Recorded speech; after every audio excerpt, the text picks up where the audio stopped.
for me, that's just always been my rule of thumb that, in the first 2 minutes of the conversation, you should never speak more than 30 seconds. Coach, it sounds like a conversation desert with no oasis. You got to pause. Your action creates a reaction.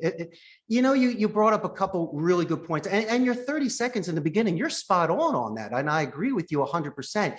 And I also firmly stand behind the fact that when you stack questions or you tell them about your business, it's almost like a dessert tray. You got to give each one its time, because someone could react to it. But let's say you run through it. You just talked about someone running for a couple minutes of speech.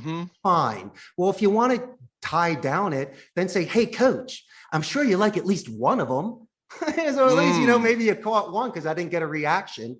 And then at the end of the conversation, when you concluded the conclusion, you could say, now, since you have me on the phone right now, is there any other questions you have? You just raked it again, all your questions.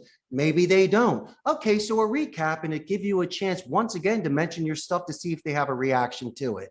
Yeah. Coach, I believe in military alphabet.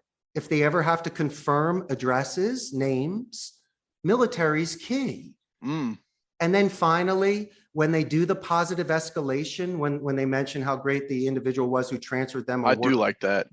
You should do it in writing, because anybody that gets a written positive escalation, my man, that is just a gift.